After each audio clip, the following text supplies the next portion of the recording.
What is going on, everyone? Welcome to the Que Golazo podcast. We are your hosts, Heath, Pearce, Jimmy, Conrad. This is the recap for the Gold Cup final where the U.S.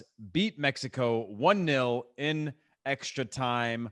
If you're watching this on YouTube, have my sort of brand new studio setup. Still a work in progress. And Jimmy is in a parking lot because he lost his power. Jimmy, how are you? And give us an update of what's going on other than the havoc that we'll talk about of the U.S. versus Mexico. What's going on with you, man?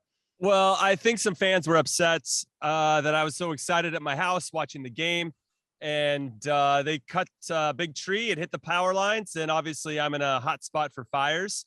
So there's fire trucks and police officers all over the place. So I guilted my good friend Monty Rossetti to let me stay in his car, and we're here, baby. We're getting after it because the passion is real, the enthusiasm is real. The USA has won the Gold Cup against all the odds, and I'm here for it. Yeah, that's pretty amazing. The passion. Also to just go down the route of conspiracy theory to assume that the El Tree fans just literally took down a tree. El Tree took down a tree. Yeah, that actually makes a lot of sense. I'll tell you who's a tree. Funes Mori up top is a tree. That is a big body. Let's get into it.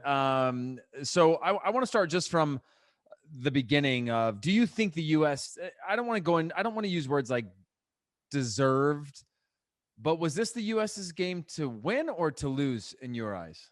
I didn't have any expectations. I think we made that pretty clear, you and I, throughout this podcasting around the Gold Cup. And the fans that were upset were the ones that had expectations. This was a group to experiment. This was a group to test. And I think that I had nothing to lose. This was all on Mexico. And now I worry a little bit about Tata Martino and his job, even though I think he should be fine. But I could see there being a reaction. Hey, you lost in two finals to the Americans. That's unacceptable. We won't stand for that. But with regard to the U.S., I thought they had everything to gain and nothing to lose. And I think we definitely found some players that can help us in World Cup qualifying. And not only that, as we saw around Twitter, we have to put some respect on Greg Berhalter's name. I mean, for him to have won this tournament with this collection of players, to have the belief in this collection of players, and then for them to follow through is nothing short of extraordinary. I'm really proud. Yeah, Jimmy, you and I were texting before the game going, Greg, what is you doing? Like making those changes in a final. You've had the entire tournament to tinker, right? You've had your chance to put in George Bello. You've had your opportunity to put Reggie Cannon in, who you obviously brought in as your first choice to start the tournament. You had all these things that you could have done leading up to this, and you didn't do it. And now you wait for a final. Even for me, in full transparency, it felt like it was almost like taking the edge off of the tournament of like, oh, we're, and that sounds terrible. Like, not that we were expecting to lose, but to create a few mechanisms that made it about the development and the test and the journey, and less so the outcome of that journey. And I was proven quite wrong. I thought those players played well. I also think that he stepped in and made the changes back to what I thought was going to be the starting lineup around the 60th minute, bringing in a great spark. And yeah, what were your initial thoughts on that, on the starting lineup, and then how that starting lineup performed against this Mexico side? I just thought that the rule of thumb, Heath, and I think you fall into this as well, that if you have a back four that's working and that is getting results, because they were coming off of 3 consecutive 1-0 wins, you don't change that. And the fact that he didn't make just one change at the back line, but he made 2. Now, Reggie Cannon, I think, makes a lot of sense because he was the first choice. He might even be our first choice at times, depending on where you put Serginho Dest for our A team. So him coming back in, if he's feeling fit, and Shaq Moore maybe he's a little bit tired, or however you want to assess him, that makes sense. But George Bello, only 90 minutes ever playing for the U.S. against Martinique, which is here's a final. Yeah, how about a final against Mexico where 90% of the audience is going to be against you? I thought he looked up for it. I thought there was one criticism that I would have of him, and this is where I think his youth showed, was the fact that Matthew Hoppe, who sat in front of him as the winger, had to continue to come back and defend inside of his own box. Now, fair play to Matthew Hoppe and Jossie Zardes and everybody else for wanting to go back and to do the extra things that we needed to, but it really made it hard for us at times to transition. And I feel like if you had, let's say, we'll just use DeMarcus Beasley as an example, just a guy that played in 4 World Cups, no big deal. But if he had been at left back, I just feel like he would have joysticked Matthew Hoppe a little bit so that our team shape was a little bit better. And that's where I would maybe say that if you had Sammy Vines out there, maybe it would have looked a little bit different from the outset because those relationships would have already been established, right? Because they've already had that experience. So that's what I was worried about. And even though our lines did collapse on each other, and even though I thought we survived the first half a little bit, even though Ariella missed that good chance, those were the things that I was concerned about. But once that 60th minute hit, once maybe those subs came on, and once you said like the starting lineup that we thought we were going to see got out on the field, we started to relax, and I thought we played a lot better from that point on. I want to get your take on this. I think that as the tournament went on, Leggett just blended into the team. Like, he didn't stand out as the guy you bring in to lead this team. He just sort of, to me, and he has bright moments, but he sort of just fades away. Maybe that's his style of play because he's a complementary style of play more than a game maker or game changer. But I thought that over the tournament, he was one that was a shoo-in to me before. And then now when I go into, I take this group, I add it to the Nations League, and I blend it all up together. I'm not sure he is that go-to, even though he's been a starter for Greg for so long. Do you think that's a hot take, or am I just over analyzing and taking a few moments and judging him on that? Or what's your take on Leggett and Arriola, for example, who I thought proved me wrong today in his energy and looking back fit and being disruptive? Although I do think that a player of his caliber should finish the chance that he got. What are your thoughts on those two things? I would say with regard to Leggett, that his ability, I think one of his strengths is to kind of blend in with the team and not necessarily have to be the star. He doesn't need the limelight. He doesn't need the ball every single time, or he's not going to throw up his arms if things don't go his way. He's not that type of player. And I think that Greg appreciates that about him. I appreciate that about him. I would say that I think he's making the 23-man World Cup roster no matter what. I think he's a guy that you could start him. You could play him 5 minutes. He can not play at all, and he'll still have a good attitude and be a good guy to have in the team. And so, but also maybe a player that can, raise his game to the competition. I think as we get into Miles Robinson a little bit, I think that's what he showed throughout this tournament. Now, with Arriola, I don't know how sold I am on him because we have so many other options in that particular area of the field. But with the emergence of Matthew Hoppe, with the continued development of Yunus Musa as he gets healthy from his injury that he currently has, those could make Arriola's and Leggett's a little bit more obsolete. But I still think they're going to have a big role to play in World Cup qualifying. And it's clear that Greg trusts them. So Jussi Zardes, I think, falls into the same category. And maybe even Christian Roldan now at this point. But this was such a big tournament for a lot of these players to prove that they can be counted on and trusted to be important parts. And they can always lean back on this experience. This is going to be a bond and something when you win a trophy, and Heath, you know this, they can never take it away from you. You can say all the shit that you want about whatever else you've done in your career, but you did something and you accomplished something with this particular group of guys. And I think that's something they're going to lean on. And even the Nations League guys can say the same thing. And now they just got to blend all those guys together. And now I think we've proven we've got a pretty deep pool and maybe a little bit deeper than people think. Yeah, I look back at the 2009 Gold Cup final a lot, and I think about what I was thinking before that match. And one of the things I was thinking about before that match was how the 2007 team had won it, right?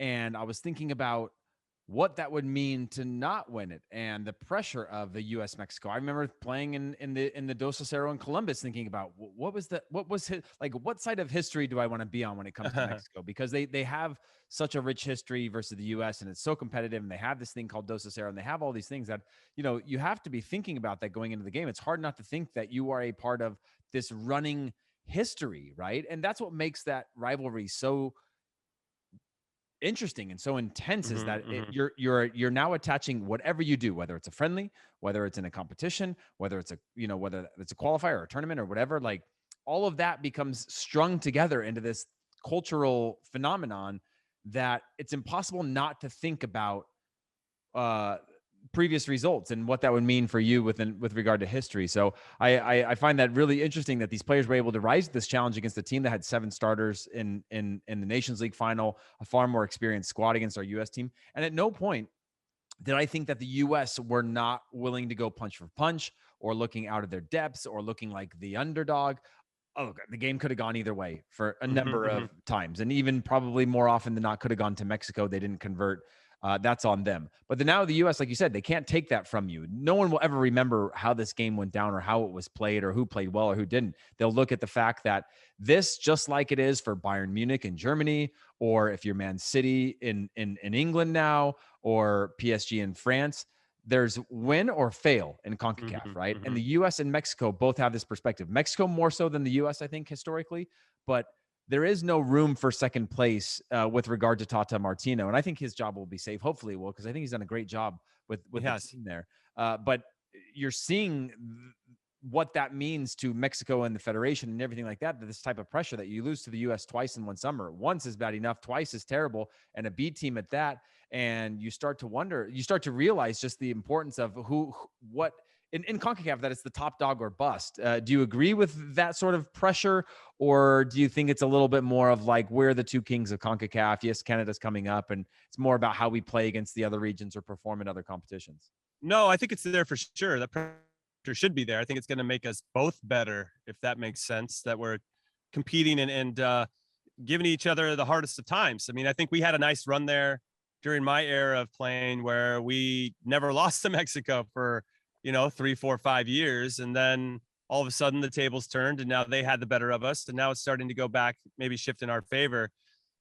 I'll say this, and we talked about it in the preview, that we're very good on set pieces and Mexico is not great. And the goals that we scored and generated in the Nations League final were set pieces, and the goal that we scored tonight was on the set piece. Not a big surprise to me. Frankly, pretty surprised that Miles Robinson still had the energy to get as high as he did to head that one home, and a great ball by Kellen Acosta. What I'll say is, though, I think the loss of Hector Moreno to that hamstring injury or hip or whatever it was complaining, I think maybe right before halftime, was a big loss for them because they brought in a player, Salcedo, who started the game against Canada, didn't play particularly well, then didn't start. So he probably didn't feel great about himself. His confidence wasn't high, and they just didn't have the same type of quality coming out of the back that I think Moreno provides. And I think that ended up being a bigger loss from them than maybe they'll even care to admit, or maybe he will. I don't know. Tata Martino seems to be pretty transparent with his thoughts more often than not. So I think that was a big loss. But the goal that Areola should have scored was a play that they created. There was two mistakes there for Mexico that we tried to exploit. And you're right, we have to take advantage of that. And then Jossie Zardes, obviously, he had one as well that needs to be put away. And you can isolate the Mexican defenders if you can break their press. And I thought we did a pretty good job of that as the game wore on. Once we started to make the subs, I thought our subs had much more of an impact than theirs. And that had been proven over the last, 3 or 4 games that our super subs, when they come on, they make a big difference. And there's a certain attitude that they're not just going to go out there and be a cone. They're going to go out there and actually make a difference and have some influence on the game. So whatever Greg's telling those guys or whatever they're embodying before they step on the field is important. And I know I've taken this out on the tangent. I'm in a parking lot, everybody. Okay. I'm just going to talk about whatever the hell I want to talk about. No, but I do think there's a lot of pressure and pressure is going to determine a lot of things, not only from our perspective, but the Mexican perspective. What are players they can count on World Cup qualifying? Who are they going to have as their best starting 11?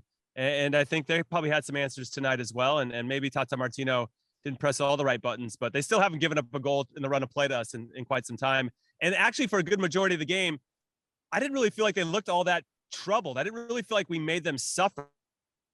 We had a lot of people back behind the ball, but it wasn't like we made them suffer. And our best chances were from their mistakes. They're casual.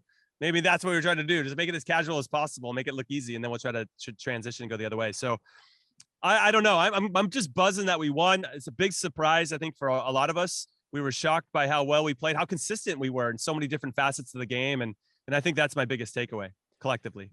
Yeah, I think there was a time in the match where Tata Martino, I thought, was going to be the genius in this one, where they were baiting the U.S. to press. And as soon as the U.S. pressed with numbers, they were skipping the lines and trying to create a 4v4 in the back line. And they were successful a few times of just lumping it. Like the U.S. tries to just make it predictable and then collapse on a press on top of them. And they were just lumping it forward. They were able to get off of Sands or Robinson, bring the ball down, and now they're in this attack situation. And I thought, wow, this is going to be the death of us. This is going to be a dangerous situation where the U.S. is now sort of disoriented.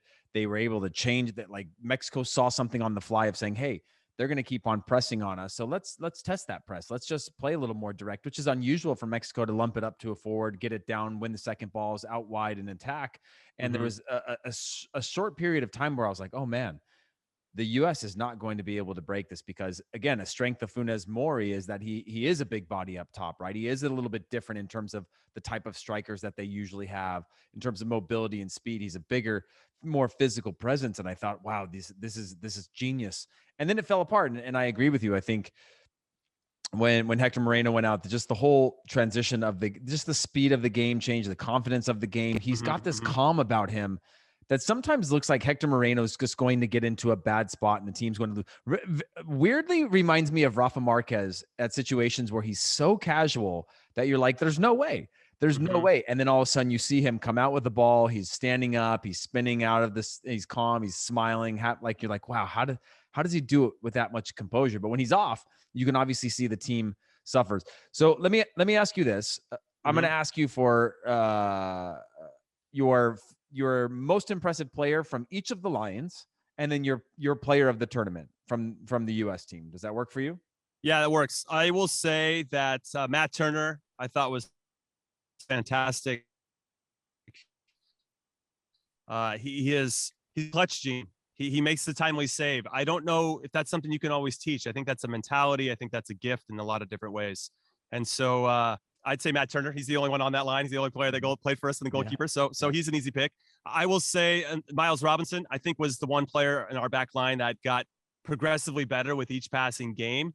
There was a big article before this match kicked off from his parents saying his parents were like, he hasn't even played his best yet. And I agree with them. And I think we saw what he's capable of, that he can raise his game to the level of the competition. And I think once he starts to get even more confidence, he'll start to take those steps past that, right? Where he doesn't have to play to the level of the competition. He's just going to play at Miles Robinson's level.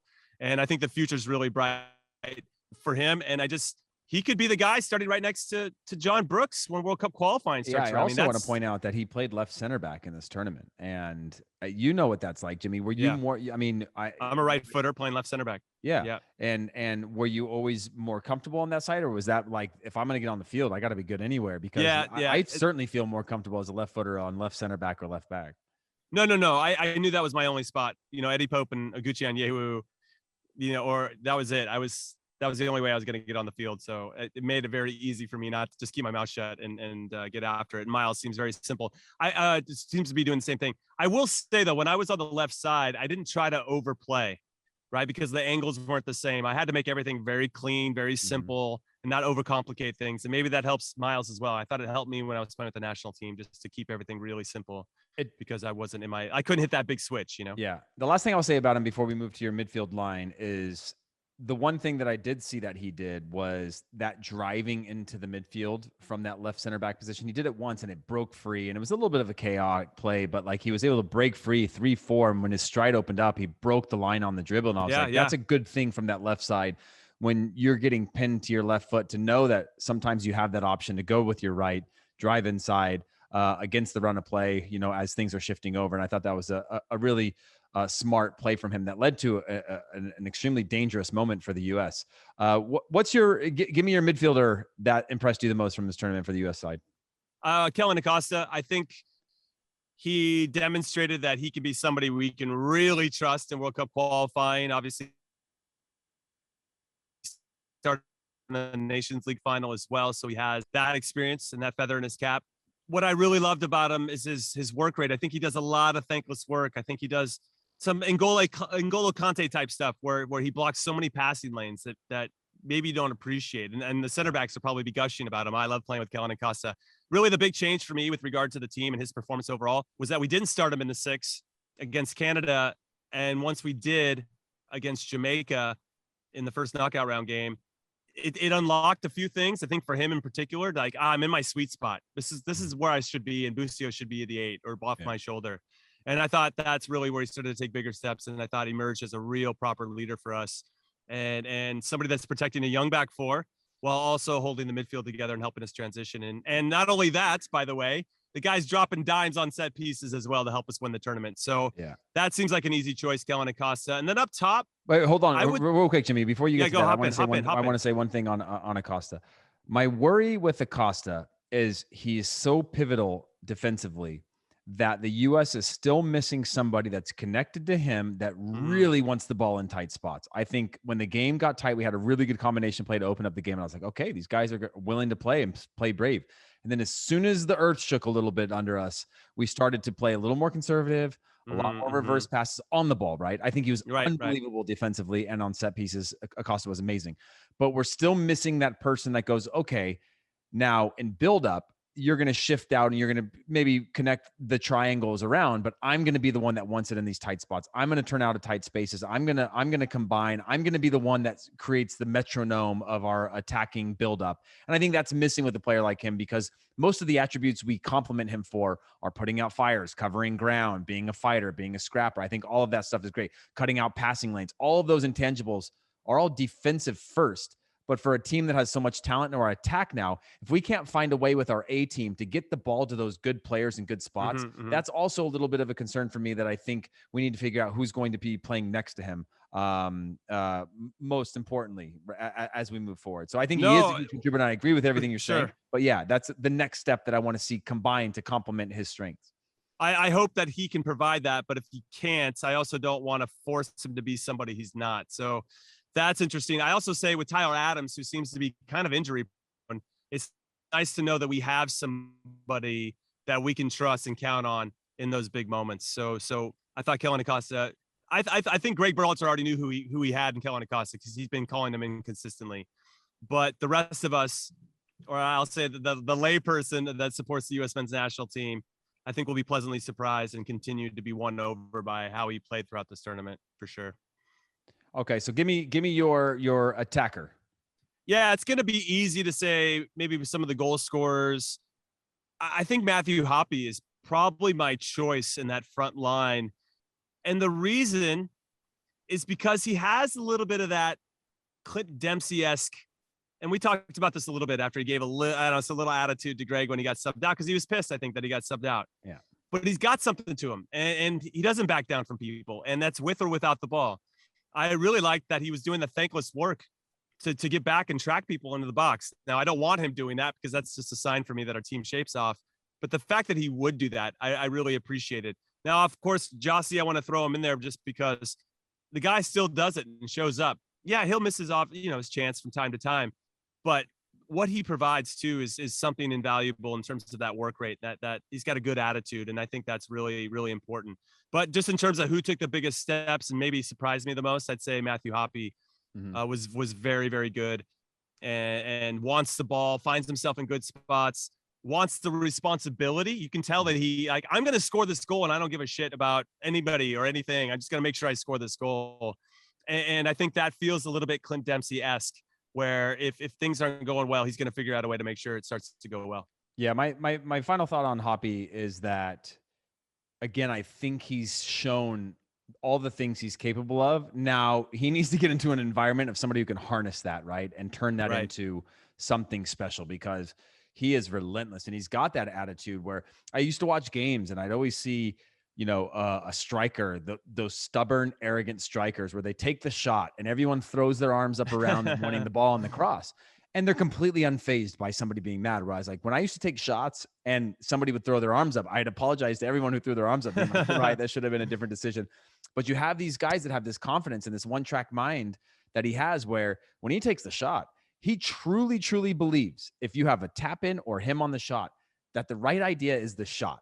And that is good to a point. And when you're performing well, and I think that's a really powerful thing to have, that stubborn one-track mentality of being an attacker, where it's like, if I get into these positions, I'm letting it go. And I'll apologize later, but when I'm in the zone, I still like my chances on the ball, and converting that chance than trying to pick out a perfect pass or something like that. Obviously, the tap in is a bad example, but I really like that about his mentality. It just needs to be harnessed into something powerful that, one, makes his game a little less predictable than it is now, which is get the ball, run with it, and run into walls, run into wall, run into wall, run into wall, and hopefully break through, and be able to mix that up with a few other things like combination play and whatnot. But he's shown his ability to have some better range passing and his confidence to just, he doesn't think he can't do anything. And I really like that, especially at the international level. Maybe it's an age thing, maybe it's an inexperience thing, but I hope it's kind of like Peter Pan, like this Neverland type of thing where he thinks he's invincible. And I think we haven't had a player like that since Clint Dempsey,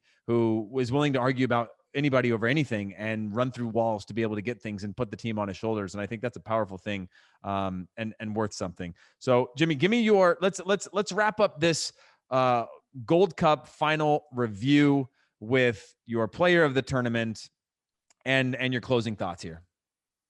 Well, I'll start with my closing thought. I still haven't taken off my seatbelt, which is super random and super awesome. So that's a good way to start. We can't see it. So anybody, yeah, just so you guys know, as a reminder, Jimmy's in a car right now with a stick mic. But you know what? The enthusiasm's real. Like, I wanted to finish off this tournament. We've gone every step of this journey together. I'm like, not gonna, just because of some stupid tree that some El Tree fans probably put because I was banging my drum and having fun with my megaphone during the game. Yeah, but I'm here for it. I would say that my player of the tournament, oh man, I'll give you mine to kick it off. And I'm not going to explain why. Matt Turner, best player to me in the tournament, kept this team into it. I don't think this team played particularly well, but that's the way what it takes sometimes. But the one consistency that kept them in games, that prevented them from playing Mexico early on, from losing it to Qatar, to keeping them in against Mexico, to keeping them ahead against Canada, was Matt Turner. And so he's my player. And I said this on HQ earlier. Every one of these players from the U.S. that has a good game is now linked to 11 clubs, right? Greg Berhalter talks about critical mass of players going abroad. He's one that I cannot understand how he's not linked. And I know people criticize his feet pretty heavily, but I'll tell you what, over 50% of the clubs in the top 5 leagues have goalies that have terrible feet. So I think he'd be fine, and he steps up to these challenges. So I'd love to see him make a move. And I'm not saying that the Revs aren't the right place for him, but I do think there is a bigger challenge out there for him that I think he can step up to. Yeah, I think I'm probably going to have to lean towards Matt Turner as well for those thoughts. I think that was a pretty influential standing up for him. And I'm probably given, like, when I started thinking through his saves and his timely saves, and it just gives so much confidence, especially to the young back four that we had. Miles Robinson would have to be in that conversation along with Kellen Acosta. I think those 3 guys were probably the most influential, most important to our success in this particular instance. I don't know if you saw this or not, but CONCACAF gave the player of the tournament to, drum roll please, Hector Herrera. Oh my! If you can believe that. Apparently they wanted Mexico to go home with some type of trophy, even if it's an individual one. So fair play to Hector Herrera. After kicking Eric Williamson in the head, which should have been an automatic red card. We didn't even talk about that. Yeah, that should have been a red card. Yeah, that referee definitely did not want to give out yellows. But certainly wanted to disrupt play. Ian gave him a lot of praise on HQ. I thought it was good that he was like getting involved, but I thought he disrupted the flow of the game a lot, and the game just kept dying and allowed players to basically stop the flow, constantly just kill the game and make it be a restart, which is a good tactical plan. But I like to see those games open up a little more, because anytime you had these long runs of play in that game, they were just going goal to goal, which was pretty exciting and nail biting at the same time. So, yeah, I agree with you. I will just finish off by saying I think this Gold Cup revealed a lot. I think that we have a shift. I think that the U.S. is starting to regain some control over Mexico and their domination over the last few years. I think that we're seeing some teams that are always kind of in the conversation, Costa Rica, Panama, Honduras, dropping off a little bit. We're seeing Canada really start to take some big steps as emerging into a force to be reckoned with. I think Qatar was a big surprise of the tournament. I think they're better than most people realize. And then you have El Salvador. You have these other countries that are starting to get a little bit better as well. And I think this is a great tournament for every country involved, because they learned a little bit something about their development, whether it's taking a step down or taking a step up. And from a U.S. perspective, I think we just demonstrated that it doesn't matter what league you play in. If you're ready to play when the whistle blows, that's what matters the most. And I'm really excited for the future. Well said, Jimmy. I like it. I'm not even gonna give my closing thoughts, because I think that was great. But that's it from us. Everybody that listened, we appreciate all of you. This Gold Cup was such an exciting one. Jimmy and I enjoyed the process and the journey with each and every one of you. Not knowing who would be playing in the final, we got to go with you guys every step of the way. And on behalf of myself, Jimmy, Conrad, Tim, Lisa, Luis, and everybody at including Brad at the CBS team, that is it from us for the Gold Cup 2021. Jimmy, is this the 2021 or is this the 2020 version in 2021? Yeah, right? I don't even know what it's called anymore, but we won it, so whatever. It's all good. Yeah, it's all good. The U.S. win it. this version of the Gold Cup. And of course, as always, you can follow this podcast on Que Golazo Pod on social media, and make sure you download this wherever you get your podcasts from. And you can also catch this on YouTube if you're looking for the video version. Make sure you comment, like, and subscribe on there. And until next time, Jimmy and I will see you guys later.